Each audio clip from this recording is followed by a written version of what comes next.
দেখো, আগের দিন আমরা এনার্জি কিভাবে একটা মোটরের মধ্যে সেভিং করা যায় তার জন্য কয়েকটা টেকনিক দেখেছিলাম, যার মধ্যে ছিল voltage reducer, power factor improvement, তারপরে ছিল সফট স্টার্টার। তো এই টেকনিকগুলো আমরা অলরেডি দেখেছি। তো আজকে আরেকটা টেকনিক আমরা জানবো, যে energy saving in motor through variable speed drives, অর্থাৎ ভেরিয়েবল স্পিড ড্রাইভ ব্যবহার করে কিভাবে মোটরের মধ্যে এনার্জি সেভিং করা সম্ভব। তো এখানে মোটর বলতে আমরা প্রধানত ইন্ডাকশন মোটরের কথাই বলবো, কারণ ইন্ডাস্ট্রিতে যত মোটর ইউজ হয় তার মধ্যে ইন্ডাকশন মোটর যেটা, সেটাই কিন্তু work house of the industry বলা যেতে পারে। মানে ইন্ডাকশন মোটরই ইন্ডাস্ট্রিকে চালায়, এক কথা এরকমও বলা যেতে পারে। কারণ হচ্ছে কি, ইন্ডাকশন মোটরের জন্য কি ফেসিলিটিগুলো আছে, এখানে ভ্যারিয়েবল স্পিড অ্যাপ্লিকেশন, স্পিডকে ভ্যারি করা যায়। এবং আমরা যেরকম যেরকম সাপ্লাইয়ের ফ্রিকোয়েন্সিকে চেঞ্জ করব, ইন্ডাকশন মোটরের স্পিডও ভ্যারি হতে থাকবে। কারণ ইন্ডাকশন মোটরের যে স্পিড, সেটা হচ্ছে ফ্রিকোয়েন্সির সঙ্গে ডাইরেক্টলি রিলেটেড। আবার হচ্ছে কি, আমরা স্পিডটাকে আরো বিভিন্ন উপায়ের মাধ্যমে কন্ট্রোল করতে পারি। যেরকম আমরা ইনপুট ভোল্টেজ ভ্যারি করেও স্পিড কম বেশি করতে পারি। Varying the resistance of the rotor circuit, এটাও আমরা জানি রোটরের রেজিস্ট্যান্সকে কন্ট্রোল করে ইন্ডাকশন মোটরের স্পিড কন্ট্রোল করা যায়। মাল্টি স্পিড ওয়াইন্ডিং ব্যবহার করে করা যায়। আবার হচ্ছে ক্র্যামার ড্রাইভ অথবা সেরিবাস ড্রাইভ ইউজ করেও করা যায়। এগুলো হচ্ছে পাওয়ার ইলেকট্রনিক্স এর মধ্যে আসে, এই যে বিভিন্ন ধরনের ড্রাইভস গুলো। Using mechanical means such as gears and pulleys and eddy current or fluid coupling, এগুলোর মাধ্যমেও করা যায়। or by using rotary or static voltage and frequency converter। Rotary অথবা স্ট্যাটিক, মানে যেটা রোটেট করছে এরকম, অথবা ফিক্সড অবস্থায় আছে এরকম, ফ্রিকোয়েন্সি এবং ভোল্টেজ কনভার্টারের মাধ্যমে করা যায়। তো এখন আমরা যেটা ভ্যারিয়েবল স্পিড ড্রাইভের কথা বলবো, তার মধ্যে তার ওয়ার্কিং প্রিন্সিপালটা আমরা প্রথমে একটু জেনে নিই। দেখো, the rotational speed of an AC induction motor, it depends on the number of poles on the stator and the frequency of AC power supply। এটা তো সবাই জানে। কারণ হচ্ছে ইন্ডাকশন মোটরের যে স্পিড, সেটা হচ্ছে n is equal to 120 f by p। f হচ্ছে সাপ্লাই ফ্রিকোয়েন্সি এবং p হচ্ছে নাম্বার অফ পোলস। এবার হচ্ছে কি, যদিও ইন্ডাকশন মোটরের পোলস যেটা আছে, নাম্বার অফ পোল, সেটাকে তো খুব সহজে অল্টার করা যায় না, কিন্তু তা সত্ত্বেও এই ইন্ডাকশন মোটরের স্পিডকে আমরা খুব সহজেই ভ্যারি করতে পারি। কিভাবে না, ফ্রিকোয়েন্সিকে ভ্যারি করিয়ে। এবার motors connected to VFD, it provide variable speed mechanical output with high efficiency।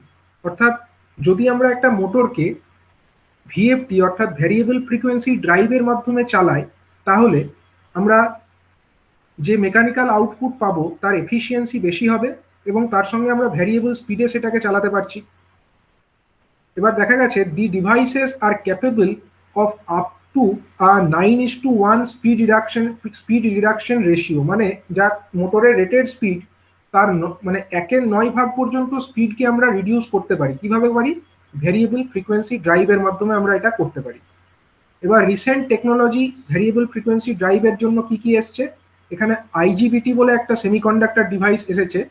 আইজিবিটি, insulated gate bipolar transistor, এটা হচ্ছে পাওয়ার ইলেকট্রনিক্সের একটা খুব ইম্পর্টেন্ট একটা টপিক। এবং এই আইজিবিটির মাধ্যমে যে ড্রাইভসগুলো, সেগুলো বানানো হয়। এই যে VFD, variable frequency drive, recent যে সমস্ত ভ্যারিয়েবল ফ্রিকোয়েন্সি ড্রাইভসগুলো বানানো হয়, সেগুলো কি দিয়ে বানানো হয়? আইজিবিটির সাহায্যে বানানো হয়। এর মাধ্যমে কি হয়, একদিক থেকে আমরা খুব সহজেই স্পিডটাকে কন্ট্রোল করতে পারি এবং এনার্জি এফিসিয়েন্সি আরো বেটার হয়।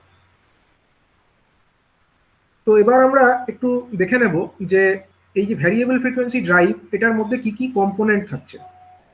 তো দেখো, ভ্যারিয়েবল ফ্রিকোয়েন্সি ড্রাইভের মধ্যে ফার্স্টে যেটা থাকছে সেটা হচ্ছে ফিক্সড ফ্রিকোয়েন্সি ভোল্টেজ নেটওয়ার্ক। মানে যেটা আমাদের সাপ্লাই ফ্রিকোয়েন্সি, সেটা তো একটা ফিক্সড ভোল্টেজ এবং ফিক্সড ফ্রিকোয়েন্সির একটা নেটওয়ার্ক। সেখান থেকে থ্রি ফেজ সাপ্লাই আসছে।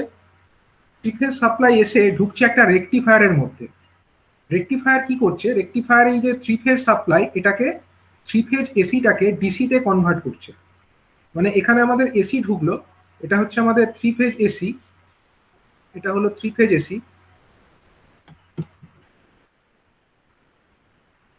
3 ফেজ এসি, কিন্তু এখানে যেটা আমরা পাচ্ছি সেটা হচ্ছে কি ডিসি, এটা হচ্ছে ডিসি। তারপরে আসছে কি ফিল্টার। ফিল্টার কি কাজ করে? ফিল্টার হচ্ছে এই ডিসির মধ্যে যে রিপিল গুলো থাকে সেগুলোকে রিমুভ করে এবং এটাকে স্মুথ ডিসিতে পরিণত করে। এটাও ডিসি কিন্তু স্মুথ, এটার মধ্যে রিপিল থাকে, এটাকে স্মুথ করে দেয় ফিল্টার। এবার ফিল্টারের পরে এটা চলে গেল ইনভার্টারের মধ্যে। ইনভার্টারটা কি জিনিস? ইনভার্টার এই যে single phase DC, sorry DC তো মানে সিঙ্গেল ফেজ অবশ্যই, এবং ডিসি যেটা আছে সেই ডিসিটাকে এটা আবার 3 ফেজ এসিতে পুনরায় কনভার্ট করে। এবং এই ইনভার্টারের মধ্যেই আমাদের যে কম্পোনেন্টস গুলো থাকে, এখানে আমরা আইজিবিটি ব্যবহার করতে পারি। এই ইনভার্টারের মধ্যে যদি আমরা আইজিবিটি ব্যবহার করি, আইজিবিটি বেসিক্যালি এটা হচ্ছে একটা সুইচিং ডিভাইস। যেরকম আমাদের ডায়োড আছে, যেরকম আমাদের ট্রানজিস্টার হয়, সেরকমই আইজিবিটিও হলো এক ধরনের সেমিকন্ডাক্টর ডিভাইস, এবং এটাকে আমরা সুইচিং এর কাজে অ্যাপ্লাই করতে পারি। এবং সেই যে আইজিবিটির যে সুইচিং, সেটাকে আমরা কন্ট্রোল করতে পারি। এবং সেই সুইচিংটাকে কন্ট্রোল করে আমরা কি কন্ট্রোল করতে পারি? এই যে 3 ফেজ এসি আমরা পাবো, এই 3 ফেজ এসির যে ফ্রিকোয়েন্সি কত হবে, অথবা এই 3 ফেজ এসির ভোল্টেজ কত হবে, সেই ব্যাপারটাকে আমরা এখানে কন্ট্রোল করতে পারি। এবং এর মাধ্যমে আমরা আমাদের যে ডিজায়ার্ড ফ্রিকোয়েন্সি এবং ডিজায়ার্ড ভোল্টেজের যে আউটপুট, সেটা আমরা আলটিমেটলি একটা মোটরকে দিচ্ছি। অর্থাৎ এই ভ্যারিয়েবল স্পিড ড্রাইভের ক্ষেত্রে আমরা সরাসরি যে 3 ফেজ সাপ্লাই, সেটাকে ডাইরেক্টলি মোটরের মধ্যে না দিয়ে তাকে এই যে টোটাল একটা পার্টের মধ্যে, যে রেক্ট্যাঙ্গুলার বক্সের মতো অংশ দেখতে পাচ্ছ, তার মধ্যে দিয়ে নিয়ে আসছি। এবং এর মধ্যে মেন কি কি জিনিস থাকছে? প্রথমে থাকছে রেকটিফায়ার, তারপরে থাকছে ফিল্টার, এবং তারপরে থাকছে ইনভার্টার। তো আলটিমেটলি যেটা হচ্ছে, এখান থেকে যে আমরা এসিটা পাচ্ছি সেটা যেহেতু ভ্যারিয়েবল ফ্রিকোয়েন্সিতে আসছে, তো এই ভ্যারিয়েবল ফ্রিকোয়েন্সিটাই আলটিমেটলি মোটরের মধ্যে ঢুকছে, এবং ফ্রিকোয়েন্সি অনুযায়ী মোটর যেটা চলছে সেই মোটরের স্পিডটা কন্ট্রোল হচ্ছে। এবং মোটরের স্পিড যখনই আমরা কন্ট্রোল করতে পারছি, তার মানে কি হচ্ছে, আমরা যখন আমাদের দরকার মোটরটাকে বেশি স্পিডে ঘোরানোর, আমরা মোটরটাকে বেশি স্পিডে রান করাবো। কিন্তু যখন আমরা কম স্পিডে ঘোরালেই আমাদের কাজ সফল হয়ে যাচ্ছে, আমরা তখন মোটরটাকে কম স্পিডে রান করাবো। অর্থাৎ মোটরটার স্পিডটাকে আমরা কন্ট্রোল করতে পারবো। এবং যখন যেরকম প্রয়োজন সেই অনুযায়ী যদি আমরা মোটরটাকে রান করাই, সেই স্পিডে রান করাই, তাহলে কি হবে, আমাদের এনার্জি এফিসিয়েন্সি অনেক বেশি হবে। মানে অকারণে যখন দরকার নেই তখনও যদি মোটরটা ফুল স্পিডে ঘোরে, তাতে করে এনার্জি লস হবে। কিন্তু সেই লসগুলোকে আমরা ওভারকাম করতে পারবো যদি আমরা ভ্যারিয়েবল ফ্রিকোয়েন্সি ড্রাইভ ইউজ করি। তো এবার দেখো, how a variable speed drive save energy. কিভাবে একটা variable speed drive energy save করতে পারে? দেখো, most motors are designed to rotate at a speed based on the number of magnetic poles built into them and on the supply voltage and frequency applied। অর্থাৎ যেরকম supply voltage আমরা দিচ্ছি এবং যে সাপ্লাইয়ের যে ফ্রিকোয়েন্সি আছে এবং তার মধ্যে কতগুলো ম্যাগনেটিক পোল আছে, তার উপরে নির্ভর করে মোটরটা একটা ফিক্সড স্পিডেই ঘোরে। They can not alter their speed, তার স্পিডটা পরিবর্তিত হয় না। Even for fixed speed applications it can be difficult to find a motor that rotates at the correct speed for designated application। মানে যে অ্যাপ্লিকেশনের জন্য আমরা মোটরটাকে লাগাচ্ছি, এমন হওয়াটা খুবই ডিফিকাল্ট যে একদম যে স্পিডে মোটরটা ঘোরার কথা সেই স্পিডেই ঘুরছে। এরকম কখনোই প্র্যাকটিক্যালি হয় না, একটু কম বেশি হয়েই থাকে। Therefore extra parts such as gear, damper, variable speed drive এগুলোর দরকার হয়। গিয়ার, ড্যাম্পার এগুলোর মাধ্যমে কি করা হয়, মোটর যে স্পিডে ঘুরছে ঘুরুক, সেই মোটরের স্পিডটাকে দরকার মতো আমরা কমিয়ে নিতে পারি গিয়ারের মাধ্যমে অথবা ভ্যারিয়েবল স্পিড ড্রাইভ এগুলোরই মাধ্যমে। এবার দেখো, ভ্যারিয়েবল স্পিড ড্রাইভ যেটা আছে সেটাকে আমরা এসি মোটরের ক্ষেত্রে ব্যবহার করছি, এসি ইন্ডাকশন মোটর। এবার দেখা গেছে যে এর জন্য কি হয়, controlling the speed of the motor provides users with improve process control. অর্থাৎ যে প্রসেসে আমরা মোটরটাকে কাজে লাগাচ্ছি সেই প্রসেসটাকে ভালোভাবে কন্ট্রোল করা যাচ্ছে। Reduced wear and tear on the machine, মেশিনের মধ্যে ওয়্যার অ্যান্ড টিয়ার কম হচ্ছে। ইনক্রিজড পাওয়ার ফ্যাক্টর ইমপ্রুভ হচ্ছে। অ্যান্ড লার্জ এনার্জি সেভিং, অর্থাৎ এনার্জিও সেভিং হচ্ছে। এবার এই যে ইন্ডাকশন মোটরের যে ভ্যারিয়েবল স্পিড ড্রাইভ, সেগুলোকে মূলত তিনটে ক্যাটাগরিতে আমরা ভাগ করতে পারি। প্রথমে আমরা সেই মোটরের কথা বলবো বা সেই অ্যাপ্লিকেশনের কথা বলবো যেখানে আমাদের কনস্ট্যান্ট টর্কের প্রয়োজন। কনস্ট্যান্ট টর্ক অ্যাপ্লিকেশন কিছু থাকে, যেখানে দেখো এই ওয়াই অ্যাক্সিস বরাবর আমরা টর্ক দেখিয়েছি, এক্স অ্যাক্সিস বরাবর আমরা স্পিড দেখিয়েছি। তো এমন কিছু মোটর আছে যেখানে কি হয়, স্পিড যতই বাড়ুক আমাদের টর্ক কনস্ট্যান্টই দরকার। এরকম দেখো, এটা একটা প্যারালাল, এক্স অ্যাক্সিসের সঙ্গে প্যারালাল একটা স্ট্রেট লাইন, তার মানে কি টর্কটা হচ্ছে কনস্ট্যান্ট। কিছু কিছু অ্যাপ্লিকেশনে এরকম কনস্ট্যান্ট টর্কের প্রয়োজন হয়, যেমন হচ্ছে ধরো কনভেয়ার বেল্ট। ঠিক আছে, কনভেয়ার বেল্টের ক্ষেত্রে এরকম কনস্ট্যান্ট টর্কের দরকার। আবার হতে পারে এমন কিছু অ্যাপ্লিকেশন আছে যেখানে linear torque, linear torque requirement.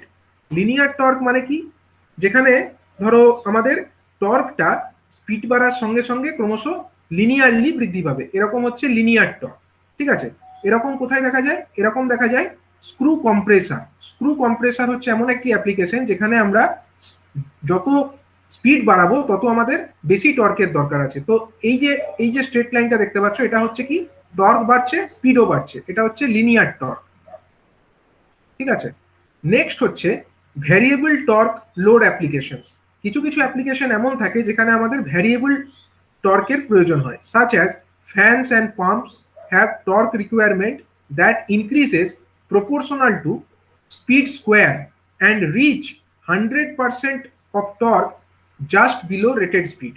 এই দেখো এইখানে একটা লাল রঙের যেটা কার্ভটা দেখতে পাচ্ছ, এই কার্ভটা কিরকম হচ্ছে, এখানে দেখো স্পিড মানে স্পিডের স্কোয়ারের সঙ্গে ডাইরেক্টলি প্রপোর্শনাল টর্কটা। এরকমও কিছু অ্যাপ্লিকেশন থাকে যেখানে ফ্যান অথবা পাম্প লোড, এরকম লোডের ক্ষেত্রে কি হয়, যত আমরা স্পিড বাড়াবো টর্কটা তো বাড়বেই, এবং কিভাবে বাড়বে, স্কোয়ারের সঙ্গে প্রপোর্শনাল, স্পিডের স্কোয়ারের সঙ্গে ডাইরেক্টলি প্রপোর্শনাল, এরকম ভাবে বাড়বে। তাহলে এটা হচ্ছে বিভিন্ন ধরনের লোড আমরা দেখলাম, যে একটা হচ্ছে কনস্ট্যান্ট লোড টর্ক, একটা হচ্ছে লিনিয়ার টর্ক, আর একটা হচ্ছে ভ্যারিয়েবল টর্ক লোড। এরকম বিভিন্ন ধরনের লোড হয়। এবার এই যে বিভিন্ন ধরনের লোড হয়, সবগুলোর ক্ষেত্রেই আমরা ভ্যারিয়েবল স্পিড ড্রাইভ ব্যবহার করতে পারি, কিন্তু বলতো কোন ক্ষেত্রে সব থেকে বেশি এনার্জি সেভিং পসিবল যদি আমরা ভ্যারিয়েবল স্পিড ড্রাইভ ব্যবহার করি? সব থেকে বেশি স্পিড কন্ট্রোল পসিবল দেখো এই ধরনের যে অ্যাপ্লিকেশন যেখানে কনস্ট্যান্ট টর্ক, কনস্ট্যান্ট টর্কে তো টর্কেরই পরিবর্তন হচ্ছে না, তাহলে আমরা যদি স্পিডকে ভ্যারি করাই তাহলে আমরা খুব একটা কি সুবিধা পাবো? তা কিন্তু পাবো না। সুবিধা নিশ্চয়ই পাবো যেখানে আমাদের কম স্পিডে ঘোরানোর আমরা ঘোরাবো, কিন্তু সব থেকে বেশি এনার্জি সেভিং কিন্তু পসিবল ভ্যারিয়েবল লোড টর্কের ক্ষেত্রে, ভ্যারিয়েবল টর্ক লোডের ক্ষেত্রে। ঠিক আছে, কারণ এখানে কি হচ্ছে, যত আমরা স্পিডটাকে কমাবো টর্কটা কমবে, এবং কিভাবে কমবে, স্কোয়ারের সঙ্গে প্রপোর্শনাল হারে কমবে। ধরো আমরা 10%, মানে ধরো আমাদের টর্ক যেটা ছিল, যদি আমাদের স্পিডের কথা বলি, স্পিড ধরো 100 আরপিএম ছিল, তখন যতটা টর্ক লাগতো, যদি আমরা স্পিডটাকে 50 আরপিএম করে দিই তাহলে কতটা হয়ে যাবে টর্কের পরিমাণ?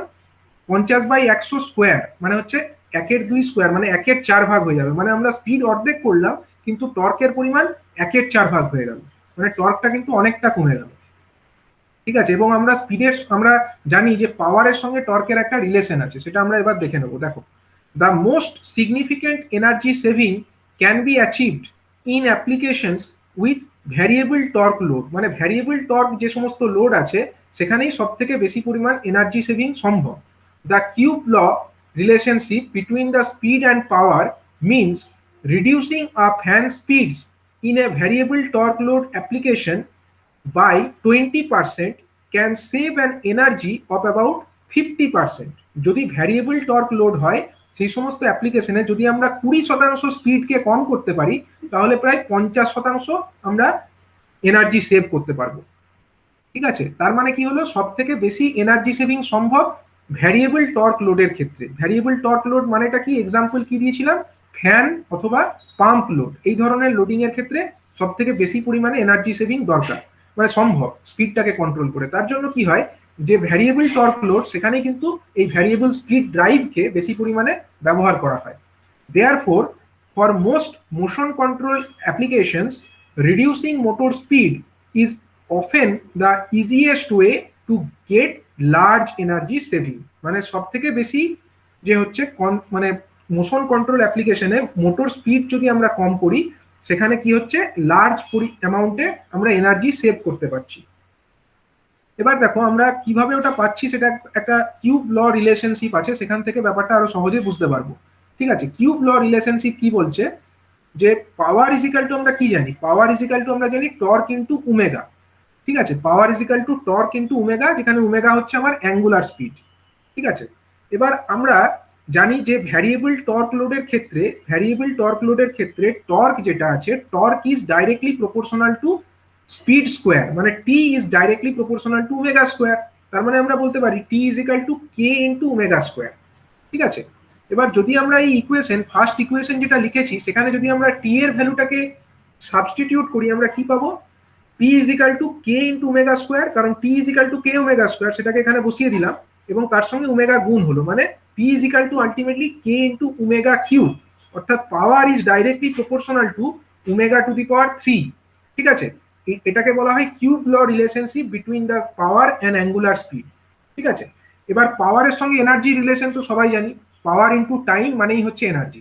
তো একটা application variable torque load application, এই ধরনের অ্যাপ্লিকেশনে যদি আমরা স্পিডটাকে সামান্য পরিমাণেও কম করতে পারি, তাহলে আমরা কতটা পাওয়ার সেভিং করতে পারবো দেখেছো? টু দি পাওয়ার 3, মানে ধরো আমরা একটা এক্সাম্পল দিয়ে এখানে দেখে নেবো।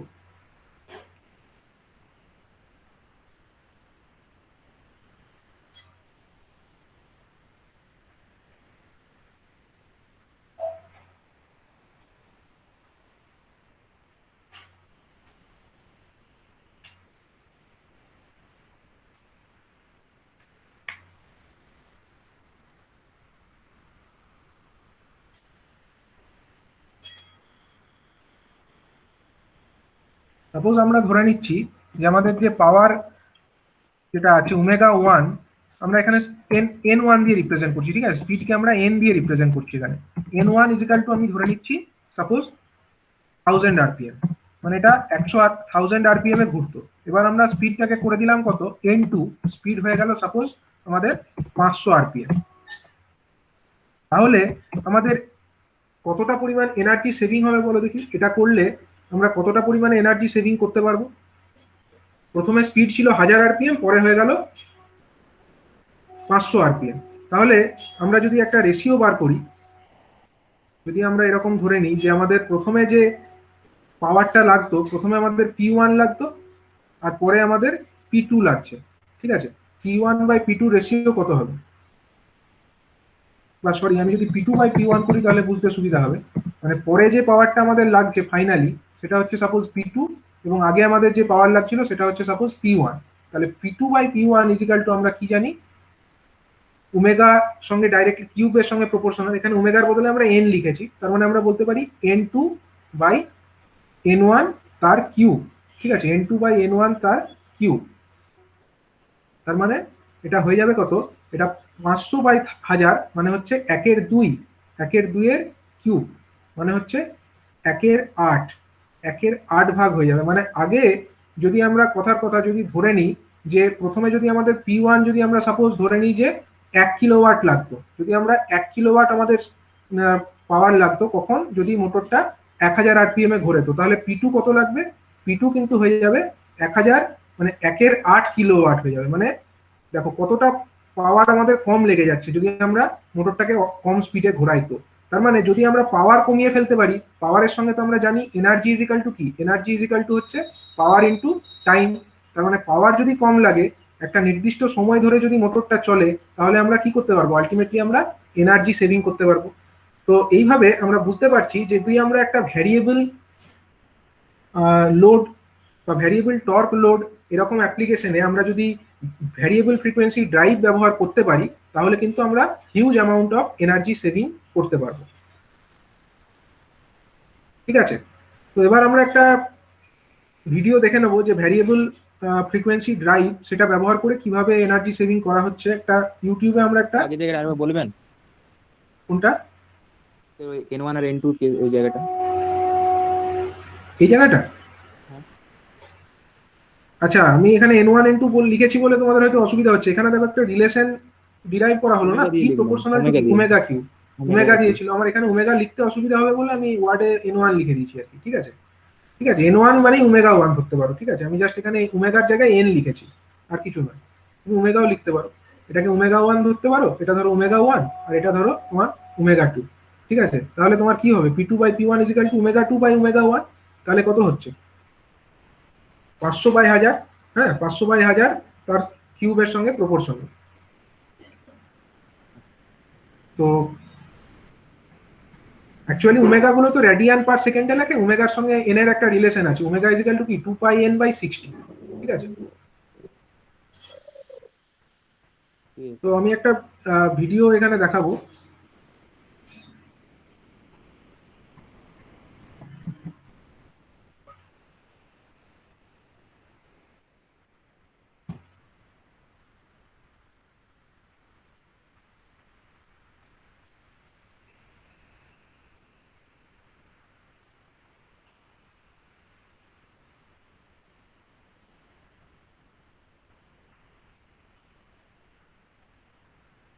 ভ্যারিয়েবল ফ্রিকোয়েন্সি ড্রাইভ কি সেটার একটা ভিডিও।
দেখো এখানে তিনটে পার্ট দেখানো হয়েছে, এখানে সংক্ষেপে এটাকে ডায়োড, একটা ক্যাপাসিটার, একটা ট্রানজিস্টার বলে লিখেছে।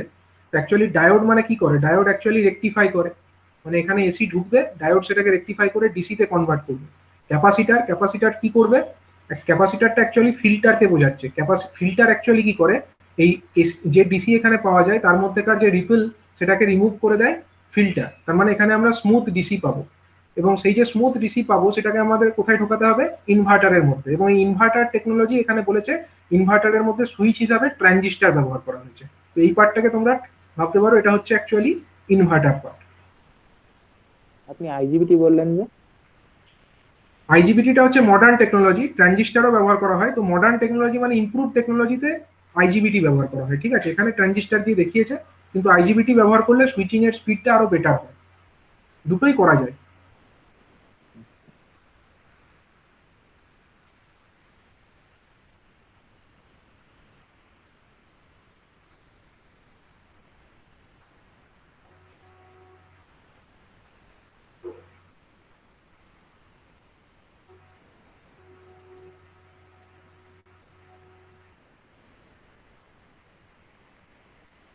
আচ্ছা, আইজিবিটির ফুল ফর্ম কিন্তু ইনসুলেটেড গেট বাইপোলার ট্রানজিস্টার, মানে ঠিক আছে, এটাও কিন্তু এক ধরনের ট্রানজিস্টারই, ইমপ্রুভ ট্রানজিস্টার। মানে নর্মাল যে আমরা বিজেটি বা এফইটি পড়েছি সেটার হচ্ছে একটা ইমপ্রুভ ভার্সন বলতে পারো। তো এখানে ট্রানজিস্টার মানে বর্তমানে ওগুলো কিন্তু যে আমাদের বিজেটি সেটা ব্যবহার করা হয় না, পরিবর্তে ওখানে IGBT insulated gate bipolar transistor use করা হয়।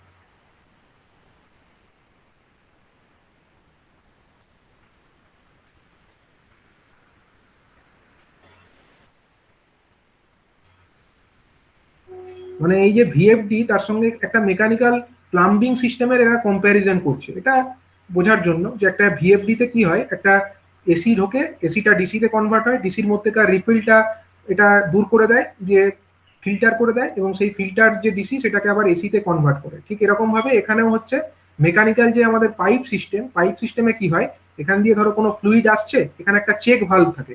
এখানে ইলেকট্রিক্যাল সিস্টেম আমাদের ডায়োড থাকছে, ডায়োড কি করছে, একদিককার মানে খালি পজিটিভ হাফটাকেই ও পাস করাবে, নেগেটিভ হাফ তো যেতে পারবে না।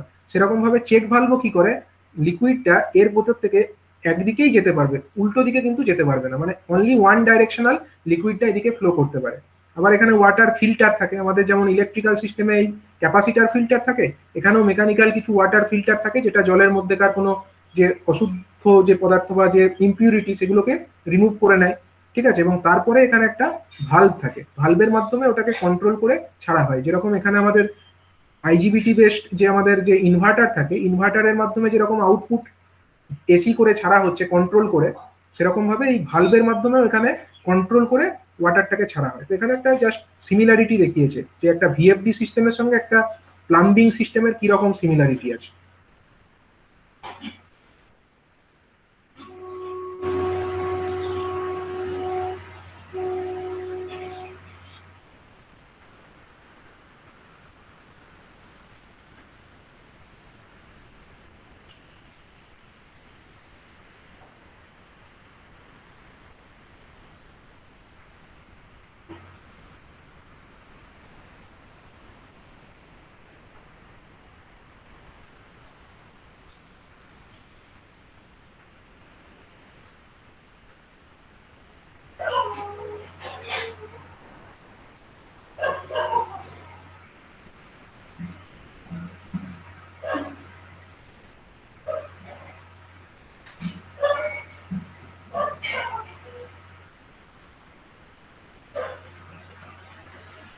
দেখো ওয়াটার ট্রিটমেন্ট ফেসিলিটিতে কি হচ্ছে, এই দিক থেকে ওয়াটার আসছে, ইনপুট ওয়াটার আসছে পাম্পের মাধ্যমে, সেটাকে এখানে জমা করা হচ্ছে।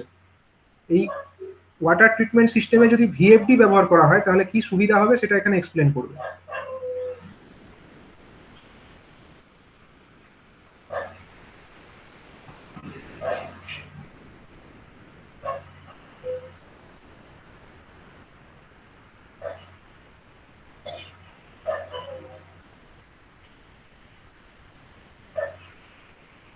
দেখো এখানে কি হলো, এখানে যে ওয়াটারটা যদি দরকার কম থাকে, তাহলে নর্মাল মোটরের ক্ষেত্রে আমরা কি করতাম, মোটরের স্পিডটাকে, এই যে পাম্প যেটা আছে, পাম্পটাকে তো কোনো মোটর চালাচ্ছে।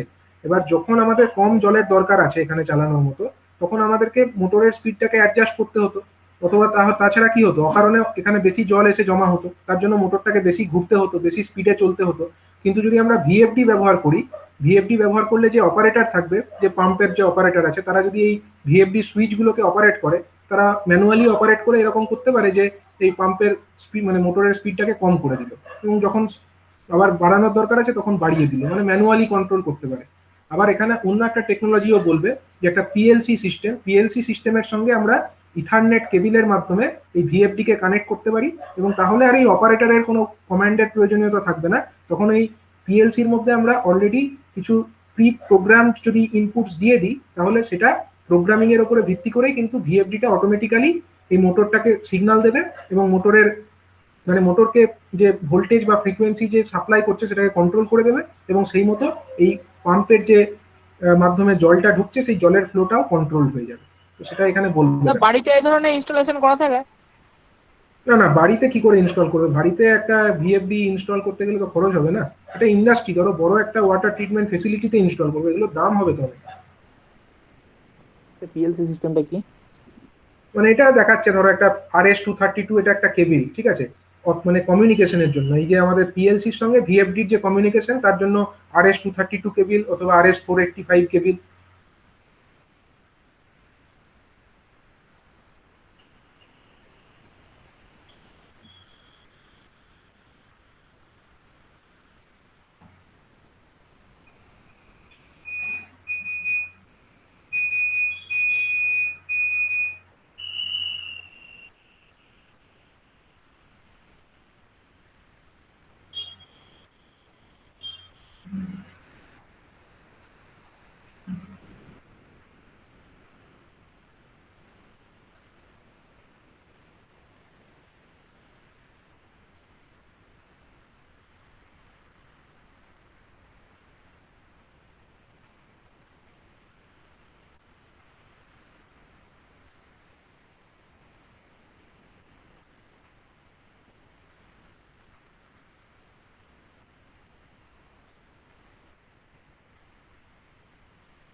বিভিন্ন কোম্পানির ভিএফডি ছবি দেখিয়েছে এখানে।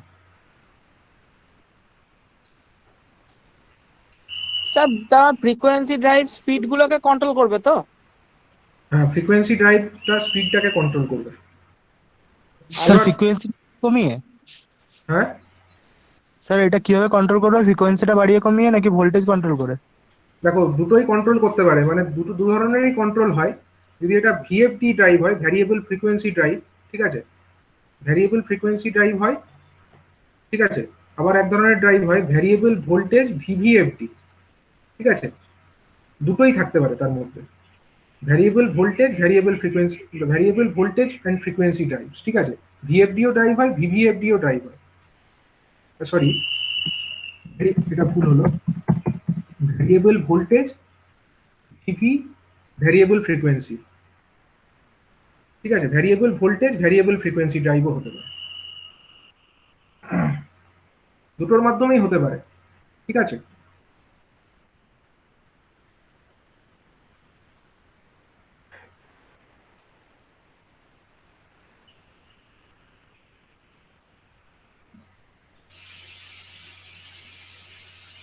আচ্ছা, তো এর আগে অলরেডি, হ্যাঁ বলো। ফ্রিকোয়েন্সি দিতে পারি হাইয়েস্ট, হ্যাঁ, একটা মোটরে হাইয়েস্ট কত ফ্রিকোয়েন্সি দিতে পারি একটা ইন্ডাকশন মোটরে?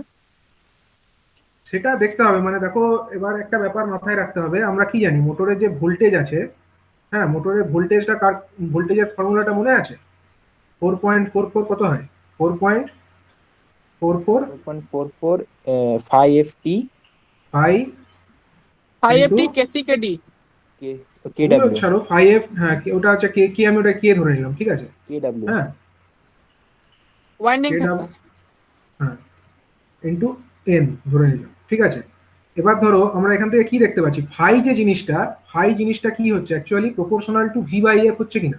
এখান থেকে ফাই আমরা বলতে পারি proportional to V by F, হ্যাঁ বলতে স্যার। পারি কিনা। তার মানে ফ্লাইটা হচ্ছে কি ফ্লাক্স ডেন্সিটি, সরি ফ্লাক্সের অ্যামাউন্ট, ঠিক আছে। এবার হচ্ছে কি, যদি তোমার একটা ফাই এর ভ্যালু তুমি তো বাড়াতেই পারো, তুমি যদি চাও তুমি ফ্রিকোয়েন্সিটাকে যত কম ইচ্ছা করতে পারো, ঠিক আছে, আবার ভোল্টেজটাকে যত খুশি বাড়াতেও পারো, তাহলে কি হতে পারে, অসুবিধা কি হবে? ফ্লাক্সের মান, এই ফ্লাক্সের মানটা বেড়ে যাবে না। এবার ফ্লাক্সের মান বেড়ে গেলে মোটরের কোরটা স্যাচুরেটেড হয়ে যেতে পারে।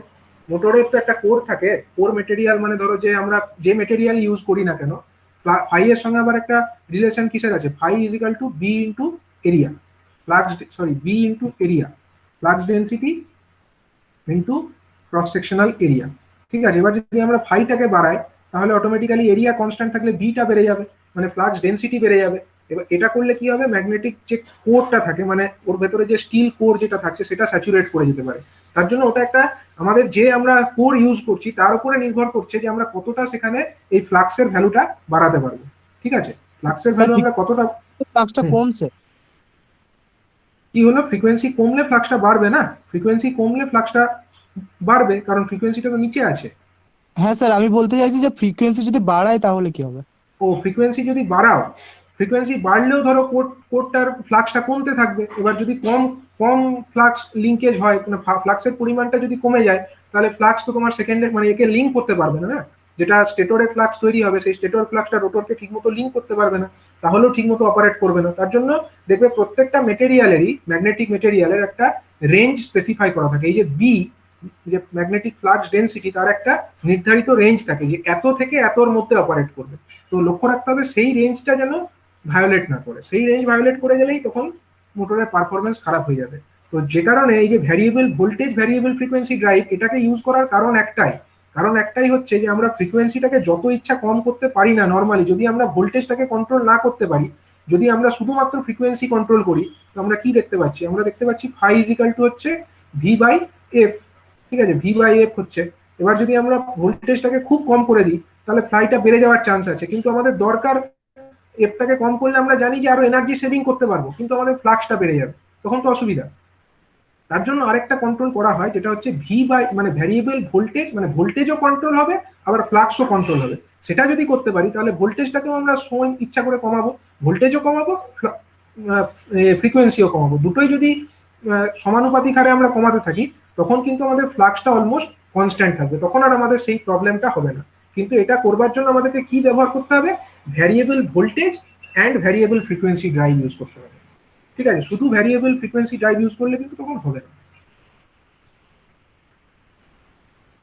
ঠিক আছে, তো দেখো আমরা এর আগে অলরেডি সফট স্টার্টার বা রিডিউসড ভোল্টেজ সফট স্টার্টার পড়েছি। এবার আমরা সফট স্টার্টার পড়লাম, আমরা ভ্যারিয়েবল ফ্রিকোয়েন্সি ড্রাইভও পড়লাম। তাহলে দুটোর মধ্যে কোনটা বেশি সুবিধাজনক? দুটোই তো আমার এনার্জি সেভিং করছে। সুবিধাজনক কোনটা? দেখো সুবিধাজনক কিন্তু আমাদের বেশি এনার্জি সেভিং কিন্তু ভ্যারিয়েবল ফ্রিকোয়েন্সি ড্রাইভই করতে পারবে। এর কারণ হচ্ছে আমরা যে সব স্টার্টারের কথা আগের দিন পড়েছি, সব স্টার্টারটা কিন্তু অনলি ফর স্টার্টিং এর টাইমে। ঠিক আছে, মোটরটা যখন ইনিশিয়াল স্টার্টিং হচ্ছে সেই সময়ে ও ভোল্টেজটাকে কন্ট্রোল করে কারেন্টটাকে কম রাখতে সাহায্য করছে। কিন্তু মোটরটা যখন বাকি সময়ে রান করছে, নর্মাল যখন অপারেট করছে, তখন কিন্তু মোটরের স্পিড কন্ট্রোলে এই সব স্টার্টারের কোনো অবদান থাকছে না। অন্যদিকে যদি আমরা ভ্যারিয়েবল ফ্রিকোয়েন্সি ড্রাইভ ব্যবহার করি, তখন কিন্তু মোটরটা যখন রানিং কন্ডিশনে আছে সেই সময়ও আমরা কিন্তু মোটরের স্পিডটাকে কন্ট্রোল করে যথেষ্ট পরিমাণে এনার্জি সেভ করতে পারছি। তার জন্য যদি আমাদেরকে বলে যে কোনটা বেশি এফিশিয়েন্ট, কোনটা বেশি এনার্জি এফিশিয়েন্সি বাড়াতে সাহায্য করে, তাহলে কিন্তু আমরা অবশ্যই বলবো যে আমাদের পক্ষে variable frequency drive helps in more amount of energy saving. ঠিক আছে, বেশি এনার্জি সেভিং করতে সাহায্য করে ভ্যারিয়েবল ফ্রিকোয়েন্সি বা ভ্যারিয়েবল স্পিড ড্রাইভিং। ঠিক আছে, এবং typical full load efficiency are 95% and higher. যদি আমরা ভ্যারিয়েবল স্পিড ড্রাইভ ব্যবহার করি, সেক্ষেত্রে আমরা 95% বা তার থেকেও বেশি পরিমাণে এফিসিয়েন্সি কিন্তু পেতে পারি। ঠিক আছে, আবার দেখো একটা জিনিস এখানে বলেছে, typical full load efficiencies are 95% and higher, high power units are still more efficient. যত বড় ইউনিট হবে তত এফিসিয়েন্সি তার বেশি হবে। and the efficiency of the VSD বা variable frequency drive বা variable speed drive generally decreases with speed, but since the torque requirement also decreases with speed for many VSD application, the absolute loss is not very significant. যত আমরা motor ভিএসডিটাকে কম স্পিডে run করাবো, তত generally efficiency কমতে চেষ্টা করবে। কিন্তু কি হয়, যত আমাদের স্পিডটা কমে তত কিন্তু টর্ক রিকোয়ারমেন্টের পরিমাণটাও কমে যায়, এবং টর্ক রিকোয়ারমেন্ট যেহেতু কমে যাচ্ছে, আলটিমেটলি কিন্তু আমাদের এনার্জি কমই লাগছে। সুতরাং আলটিমেটলি কিন্তু কম স্পিডে চালালেও খুব একটা লস কিছু হচ্ছে না, আমাদের এমন কিছু সিগনিফিকেন্ট লস কিন্তু হচ্ছে না। আরেকটা জিনিস হয় যে পাওয়ার ফ্যাক্টরটা কি হয়, যখন আমরা ভ্যারিয়েবল স্পিড ড্রাইভকে কম স্পিডে চালাই, পাওয়ার ফ্যাক্টরটা তখন ড্রপ করে যায়। পাওয়ার ফ্যাক্টর ড্রপ করার কারণ হচ্ছে মোটর যখন কম স্পিডে চলে তখন সেটা বেশি পরিমাণে ম্যাগনেটাইজিং কারেন্ট টানতে থাকে, এবং ম্যাগনেটাইজিং কারেন্ট যেহেতু ল্যাগিং পাওয়ার ফ্যাক্টরে চলে, যেহেতু ওটা মেন ফ্লাক্স থেকে 90 ডিগ্রি অ্যাঙ্গেল ল্যাগ করে থাকে, তার জন্য কি হয়, যত ম্যাগনেটাইজিং কারেন্ট বাড়ে পাওয়ার ফ্যাক্টর কমতে থাকে। পাওয়ার ফ্যাক্টর কমাটা কিন্তু কোনো সিস্টেমের পক্ষেই ভালো নয়। তো লো পাওয়ার ফ্যাক্টরের ক্ষেত্রে কি হয়, তখন আমাদের এটা একটা অসুবিধা যে কম স্পিডে চালালে পাওয়ার ফ্যাক্টরটা কম হয়ে যাচ্ছে। কিন্তু প্র্যাকটিক্যালি কিন্তু তা সত্ত্বেও আমাদের বিশেষ ক্ষতি হচ্ছে না। এর কারণ হচ্ছে যখন সেটা অলরেডি কম স্পিডে চলছে, তখন তো অলরেডি সেই পাওয়ারটাই কম ড্র করছে, এবং পাওয়ার কম ড্র করছে অলরেডি তার যে কেভিএআর ডিমান্ড যেটা আছে, যেটা নর্মাল স্পিডে চললে তার যতটা রিয়াক্টিভ পাওয়ারের দরকার হতো, তার থেকে কিন্তু রিয়াক্টিভ পাওয়ারের অ্যামাউন্টটাই এমনিতে কমে যাচ্ছে। তার জন্য এই যতটা পাওয়ার ফ্যাক্টরের ক্ষতি হচ্ছে কম স্পিডে চলার জন্য, সেটা কিন্তু পুষিয়ে যাচ্ছে যেহেতু আমাদের রিয়াক্টিভ পাওয়ার ডিমান্ডটাই কমে যাচ্ছে তাই। ঠিক আছে, তো আলটিমেটলি আমরা বলতে পারি যে এই ভ্যারিয়েবল ফ্রিকোয়েন্সি যে ড্রাইভ, সেটা হচ্ছে যথেষ্ট একটা রিলায়েবল একটা সিস্টেম, খুব নির্ভরযোগ্য, এবং এর মাধ্যমে আমরা এনার্জি সেভিং করতে পারি, এবং এতে খুব বেশি মেনটেনেন্সেরও প্রয়োজন হয় না। খুব কম মেনটেনেন্স করেই আমরা ভ্যারিয়েবল ফ্রিকোয়েন্সি ড্রাইভকে চালাতে পারি। কিন্তু একটা অসুবিধা হয়, যখন কি হয় না, আমরা এই যে প্রসিডিওরটা কমপ্লিট করছি, এই আমাদের এই প্রসেসটা যখন আমরা এই এসি থেকে ডিসি করছি, আবার ডিসি থেকে যখন আমরা ওটাকে আবার এসিতে কনভার্ট করছি, এই প্রসেসের সময় কিছু হারমোনিক সিস্টেমে জেনারেটেড হয়। ঠিক আছে, এই হারমোনিক জেনারেশন হওয়াটা এই ভ্যারিয়েবল ফ্রিকোয়েন্সি ড্রাইভ সিস্টেমের এটা একটা ডিসঅ্যাডভান্টেজ, এবং তার জন্য মোটরের এফিসিয়েন্সিটা কিছুটা হলেও কমে যায়। ঠিক আছে, তো এই পর্যন্ত এটা হচ্ছে আমাদের ভ্যারিয়েবল ফ্রিকোয়েন্সি ড্রাইভ অথবা ভ্যারিয়েবল স্পিড ড্রাইভ, এর মাধ্যমে আমরা কিভাবে এনার্জিতে সেভিং করতে পারি সেই আলোচনা এখানে করা হলো। ঠিক আছে, তো নেক্সট আমরা এবার চলে আসবো একটা টপিক, যেটা হচ্ছে তোমাদের amorphous core transformer. Amorphous core transformer মানে কি?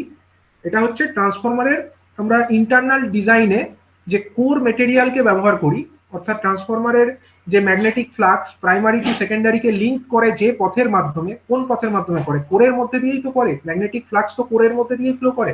এবার আমরা অলরেডি ট্রান্সফরমার যখন পড়েছি তখন জানি যে ট্রান্সফরমারের কোর হিসাবে ব্যবহার করা হয় CRG, silicon steel. Silicon steel, hot rolled steel, অথবা আমাদের সিআরজিও, যেটা হচ্ছে cold rolled grain oriented steel. ঠিক আছে, এটা হচ্ছে আমরা এতদিন পর্যন্ত যেটা জানতাম যে সব থেকে বেশি এফিসিয়েন্ট, কোর লস সব থেকে কম হয় তাতে। কিন্তু এখন মানে এনার্জি এফিসিয়েন্সি বাড়ানোর জন্য আরো একটা নতুন ধরনের কোর মেটেরিয়াল চলে এসছে, যেটাকে বলা হচ্ছে অ্যামোরফাস কোর ট্রান্সফরমার। মানে এখানে অ্যামোরফাস কিছু মেটেরিয়াল ইউজ করা হয় যেটা আমাদের কোর হিসাবে ইউজ হচ্ছে। ঠিক আছে,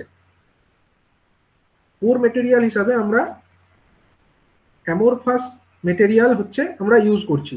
ঠিক আছে, অ্যামোরফাস কথাটার মানে হচ্ছে যার কোনো নির্দিষ্ট শেপ নেই, মানে নির্দিষ্ট কোনো আকার নেই। ঠিক আছে, তাকেই আমরা অ্যামোরফাস বলি। তো এরকম মানে যে অ্যামোরফাস মেটেরিয়াল, এরকম মেটেরিয়াল দিয়ে নির্মিত যে কোর, সেটা ব্যবহার করলে আমরা কি এনার্জি সেভিং করতে পারি সেই সম্পর্কে এখানে আলোচনা করা হয়েছে। অ্যাকচুয়ালি কি হচ্ছে, পাওয়ার ইন্ডাস্ট্রি যেগুলো আছে, পাওয়ার ইন্ডাস্ট্রি সবসময় সার্চ করে চলেছে এমন কিছু টেকনোলজি যেগুলো তাকে তার কস্টকে কমাতে সাহায্য করে। এর কারণ হচ্ছে অলরেডি পাওয়ার যতটা জেনারেটেড হচ্ছে, পাওয়ার জেনারেশন কোম্পানি যতটা পাওয়ার জেনারেট করছে, তার মধ্যে অন্তত 10% পাওয়ার কিন্তু ট্রান্সমিশন এবং ডিস্ট্রিবিউশন প্রসেসেই লস হয়ে যাচ্ছে। এবার এই লসটা যত কম হবে তত তো পাওয়ার যে ইন্ডাস্ট্রির যে কোম্পানিগুলো আছে তাদের পক্ষে লাভজনক। সবাই তো চাইবে লসটা যাতে কম হয়, তো সেই লসটাকে কম করবার জন্যই নতুন নতুন টেকনোলজির কথা ভাবা হচ্ছে, এবং মানে সেই থেকেই এই অ্যামোরফাস কোর ট্রান্সফরমারের একটা ইমপ্লিমেন্টেশন হয়েছে। তো প্রথমে আমরা জানবো যে অ্যামোরফাস মেটাল এই জিনিসটা কি। To produce the amorphous metal, melted alloy is rapidly cooled at a speed of over 1 million degree per second। মানে পার সেকেন্ডে 1 মিলিয়ন ডিগ্রি সেন্টিগ্রেড এই রেটে কুলিং করা হচ্ছে, মানে প্রচন্ড স্পিডে তাকে কুলিং করা হচ্ছে। And amorphous metal is a type of metal that does not have a crystalline structure. Crystalline structure মানে কি, একটা রেগুলার অর্ডারলি প্যাটার্নে যদি অ্যাটমস গুলো অ্যারেঞ্জমেন্ট করা থাকে তাকে আমরা বলবো একটা ক্রিস্টালাইন স্ট্রাকচার। কিন্তু অ্যামোরফাস মানে কি, যার কোনো নির্দিষ্ট শেপ নেই। ঠিক আছে, তার মানে কি, in other words the metal has a random atomic structure. মানে র্যান্ডম, কোনো ঠিক নেই কিরকম ভাবে অ্যাটমস গুলো থাকবে, তার কোনো ঠিক থাকবে না। ঠিক আছে, which makes it extremely efficient in transformer application. মানে ট্রান্সফরমারের কোর হিসাবে আমরা একে যদি ব্যবহার করি সেটা খুব ভালো এফিসিয়েন্সি দেবে। And it has both high permeability and excellent soft magnetic properties. একটা ম্যাগনেটিক মেটেরিয়াল তার কি কি প্রপার্টি থাকা উচিত? হাই পারমিয়েবিলিটি থাকা উচিত। পারমিয়েবিলিটি বেশি মানে কি জানো? পারমিয়েবিলিটি বেশি মানে হচ্ছে, ধরো একটা ম্যাগনেটিক মেটেরিয়াল, হ্যাঁ একটা ম্যাগনেটিক মেটেরিয়াল আমরা ধরছি।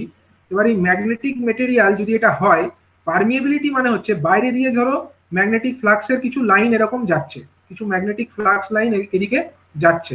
এবার যদি এটা বেশি পারমিয়েবিলিটির মেটেরিয়াল হয় তাহলে কি হবে, সমস্ত ম্যাগনেটিক ফ্লাক্স গুলোই না এই ম্যাগনেটিক মেটেরিয়ালের মধ্যে দিয়ে পাস করবে। যত বেশি পারমিয়েবিলিটি হবে তত হচ্ছে কি এই ম্যাগনেটিক ফ্লাক্স লাইন্স গুলো এই মেটেরিয়ালের মধ্যে দিয়ে সবসময় ফ্লো করার চেষ্টা করবে। মানে সেটা পারমিয়েবিলিটি যত কম হবে তখন কি হতো, এর পারমিয়েবিলিটি কম হলে কিন্তু এই ম্যাগনেটিক ফ্লাক্স লাইন যেগুলো আছে সেগুলো এদিক দিয়ে না এসে এর ভেতর দিয়ে না গিয়ে বাইরে দিয়ে চলে যেত। বাইরে দিয়ে চলে যাওয়া মানে কি, ম্যাগনেটিক কোরের মধ্যে দিয়ে যদি না যায়, বাইরে দিয়ে বেশি ফ্লাক্স চলে যায়। একটা ট্রান্সফরমারের কোরের কথা ভাবো, ট্রান্সফরমারের কোরের মধ্যে দিয়ে ম্যাগনেটিক ফ্লাক্স না গিয়ে যদি বাইরে দিয়ে চলে যায়, তার মানে কি হবে, লিকেজ ফ্লাক্স। সেটা হয়ে যাবে লিকেজ ফ্লাক্স। আমরা জানি যে লিকেজ ফ্লাক্স সেটা কি করে, ট্রান্সফরমারের পক্ষে ক্ষতিকারক। যত লিকেজ ফ্লাক্স কম হবে ততই তো ভালো। তার মানে কি, ট্রান্সফরমারের যে কোর মেটেরিয়াল তার অবশ্যই হাই পারমিয়েবিলিটি থাকতে হবে। আরেকটা জিনিস থাকতে হবে, সেটা হচ্ছে excellent soft magnetic property. Soft magnetic property মানে কি বোঝায়? সফট ম্যাগনেটিক প্রপার্টি মানে যেটা হচ্ছে, আমরা বিএইচ কার্ভের কথা ভাববো। বিএইচ কার্ভ, একটা ম্যাগনেটিক মেটেরিয়াল ধরো, তার যে বিএইচ কার্ভ, ধরো একটা বিএইচ কার্ভ, হ্যাঁ স্যার ওই হিস্টেরেসিস লুপটা যেখানে সেই পাওয়া গেছিল। হ্যাঁ হিস্টেরেসিস লুপ। হিস্টেরেসিস লুপের কনসেপ্টটা এখানে বলা হবে। সফট ম্যাগনেটিক মেটেরিয়াল আর হার্ড ম্যাগনেটিক মেটেরিয়াল কনসেপ্টটা বোঝার চেষ্টা করো। এটা ধরো এই দিক বরাবর আমরা বি দেখাবো, ঠিক আছে, আর এই দিক বরাবর আমরা এইচ দেখাবো, ঠিক আছে। এবার যদি এটা সফট ম্যাগনেটিক মেটেরিয়াল হয় তাহলে বি আমরা আস্তে আস্তে বাড়বে, আবার আমরা যখন কমাবো তখন এরকম হবে, এবং এরকম ভাবে আমরা একটা হিস্টেরেসিস একটা লুপ পেয়ে যাব, ঠিক আছে। এটা হচ্ছে ধরো এই এরিয়াটা, এই যে বিএইচ কার্ভের আন্ডারে যতটা এরিয়া আমাদের কভার হচ্ছে, এই এরিয়াটাই হচ্ছে অ্যাকচুয়ালি এর মধ্যে কতটা লস হচ্ছে। বিএইচ কার্ভের আন্ডারে যতটা এরিয়া ততটাই কিন্তু আমাদের কোর লস, ঠিক আছে। যত এরিয়াটা কম হবে তত কিন্তু লসটা কমে যাবে। তো কি হয়, সফট ম্যাগনেটিক মেটেরিয়ালের ক্ষেত্রে এই এরিয়াটা কম হয়, ধরলাম এটা হচ্ছে সফট ম্যাগনেটিক মেটেরিয়াল। তাহলে হার্ড ম্যাগনেটিক মেটেরিয়াল হলে এটা কেমন হতো, তখন আমরা একটা অন্য কালারে দেখাই। সাপোজ এটা যদি সফট ম্যাগনেটের ক্ষেত্রে হয়, এটা হার্ড ম্যাগনেটিক মেটেরিয়াল হলে তাহলে এই আন্ডারে যে এরিয়াটা অনেক বেশি হতো। আমি এই লাল রঙের যেটা কালার দিয়ে ড্র করলাম, ধরো এটা হচ্ছে আমাদের বিএইচ কার্ভ ফরে, এটা হচ্ছে for hard magnetic material, hard. আর আগেরটা যেটা ছিল, আগেরটা হচ্ছে আমাদের সফট ম্যাগনেটিক মেটেরিয়াল, এটা হচ্ছে সফট ম্যাগনেটিক মেটেরিয়াল। তার মানে বুঝতে পারছো, যত আমাদের সফট ম্যাগনেটিক মেটেরিয়াল আমরা ইউজ করব তত কি হবে, বিএইচ কার্ভের আন্ডারে এরিয়াটা কম হবে, এবং এরিয়া যত কম হবে তত আমাদের কি হবে, নো লোড লস যেটা হয়, কোর লস যেটা হয়, সেটার পরিমাণটা কম হবে। তো কি হচ্ছে, এই অ্যামোরফাস মেটাল যেটা আছে এর মধ্যে দুটো প্রপার্টি খুব ভালো আছে। এক তো এর হাই পারমিয়েবিলিটি আছে, যার জন্য প্রচুর পরিমাণে ম্যাগনেটিক যে ফ্লাক্স লাইন সেগুলোকে এর মধ্যে দিয়ে ফ্লো করাচ্ছে। অন্যদিকে এটা যেহেতু একটা সফট ম্যাগনেটিক মেটেরিয়াল, তার জন্য এর মধ্যে কোর লসটা খুব কম হচ্ছে, ঠিক আছে। তো সেই কারণে এই অ্যামোরফাস মেটালকে কোর হিসাবে ইউজ করা হচ্ছে। এবার এনার্জি এফিসিয়েন্সি কিরকম পাওয়া যাচ্ছে দেখো। Energy loss in a transformer largely depends on the magnetic property of the material used for the construction of core. মানে একটা ট্রান্সফরমারের মধ্যে কতটা এনার্জি লস হবে সেটা কিন্তু অনেকাংশেই ডিপেন্ড করে তার কোরটা কিভাবে কনস্ট্রাক্ট করা হয়েছে তার উপরে, ঠিক আছে। যদি আমরা অ্যামোরফাস মেটাল ইউজ করি কোর কনস্ট্রাকশনের জন্য, তখন কি হবে, কোর ম্যানুফ্যাকচারিং এর জন্য যদি আমরা অ্যামোরফাস মেটাল ইউজ করি তাহলে কোর লস 70% পর্যন্ত কমে যেতে পারে। 70% পর্যন্ত কোর লসের পরিমাণ কমে যাবে। এবং আমরা এটাও জানি যে কোর লস যেটা হয় সেটা কিন্তু ট্রান্সফরমারে 24 ঘন্টা ধরে হয়। এমন নয় যে ট্রান্সফরমারটা কোনো সময় বেশি লোডে চললে কোর লস কম হবে, কম লোডে চললে কোর লস বেশি হবে বা কম হবে, এরকম কিন্তু নয়। কোর লসটা কিন্তু অলওয়েজ হতে থাকবে, ট্রান্সফরমার যতক্ষণ চালু থাকবে কোর লস অলওয়েজ কনস্ট্যান্টলি হতে থাকবে। তার মানে কি, যত আমরা অ্যামোরফাস মেটালকে কোর হিসাবে ইউজ করব আমরা প্রচুর পরিমাণে কোর লস কমাতে পারবো, এবং এই পরিমাণটা কত, প্রায় 70%। এবার হচ্ছে no load loss of an amorphous metal is reduce to 1/3 of those of conventional material. মানে কনভেনশনাল যে সমস্ত মেটেরিয়াল আমরা ইউজ করি তার তুলনায় যদি দেখি, এই অ্যামোরফাস মেটাল ইউজ করে যে কোর লস সেটা হচ্ছে তার 1/3, মানে অনেকটাই কমে গেছে। And amorphous metal also reduces CO2 emissions. অবশ্যই যদি আমাদের এনার্জি সেভিং হয় আলটিমেটলি, তো সেটা আমাদের কার্বন ডাইঅক্সাইড এমিশন যেটা হচ্ছে পাওয়ারটা জেনারেট করতে গিয়ে সেটাকে কম করে দেবে। তার মানে কি, কার্বন ডাইঅক্সাইড এমিশনও কম করতে সাহায্য করছে by energy saving. Energy save করে সেটা কার্বন ডাইঅক্সাইড গ্যাস এমিশনকেও কমাচ্ছে, এবং এইভাবে সেটা পরিবেশ দূষণও কমাতে সহযোগিতা করছে, ঠিক আছে। তার মানে একদিক থেকে বলতে গেলে it saves energy and it also contributes to এনভায়রনমেন্টকেও সাহায্য করছে। এবার আমরা দেখব কস্ট এফিসিয়েন্সি, ঠিক আছে। Most distribution transformers can be operated for 20 to 30 years. মানে একটা ডিস্ট্রিবিউশন ট্রান্সফরমার অ্যাভারেজলি ধরা যেতে পারে 20 থেকে 30 বছর ধরে চলে।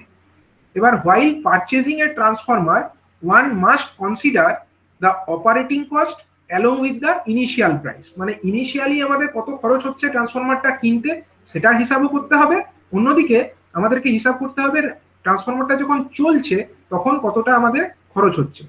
তো এইভাবে যদি আমরা একটা অ্যামোরফাস মেটাল ডিস্ট্রিবিউশন ট্রান্সফরমার, সংক্ষেপে তাকে AMDT বলা হয়েছে, অ্যামোরফাস মেটাল ডিস্ট্রিবিউশন ট্রান্সফরমার, যদি আমরা দেখি তার ইনিশিয়াল প্রাইস মানে প্রথম কিনতে যে খরচ সেটা কিন্তু বেশি হবে then that of conventional distribution transformer. কারণ আমরা এখানে অন্য ধরনের একটা মেটেরিয়াল ইউজ করছি, স্বাভাবিকভাবে ইনিশিয়াল যে প্রাইস সেটা কিন্তু নর্মাল যে আমরা কনভেনশনাল যে ডিস্ট্রিবিউশন ট্রান্সফরমার ইউজ করি তার তুলনায় বেশি হবে।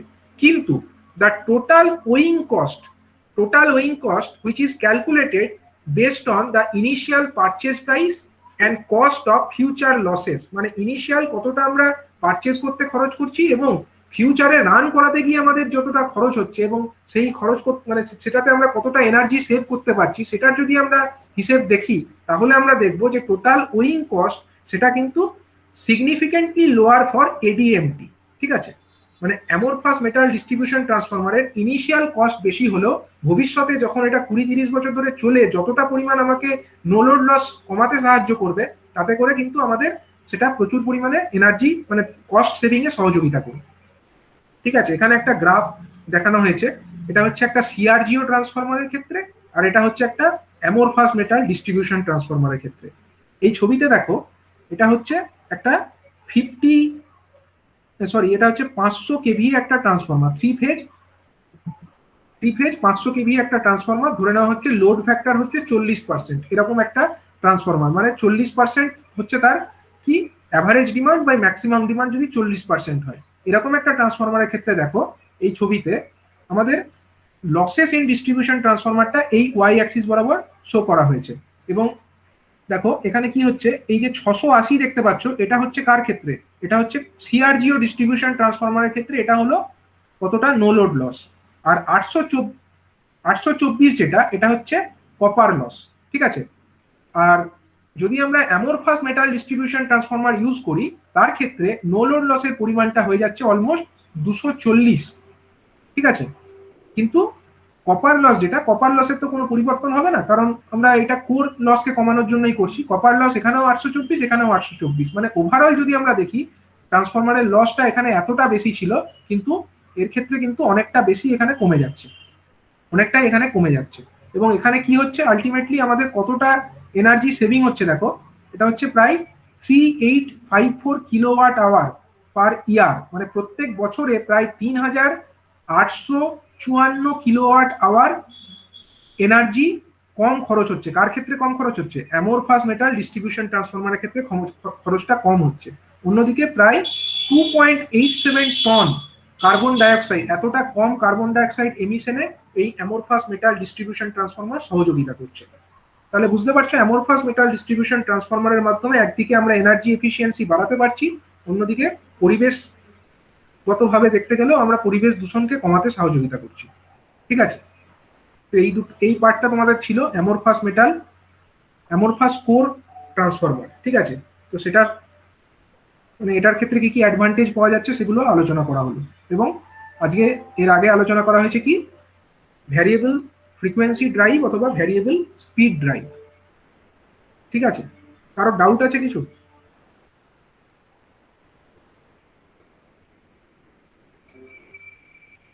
ডাউট থাকলে বলো, তাহলে আজকে এখানেই কমপ্লিট করছি। নেক্সট ডেতে কো জেনারেশন পার্টটা করানো হবে। এটা ঠিক হলো। ওই পিএলসি সিস্টেম যেটা জিজ্ঞেস করলাম, পিএলসি ফুল ফর্মটা কি sir? Programmable logic controller. Sir ওই মেটালটার নামই কি অ্যামরফাস?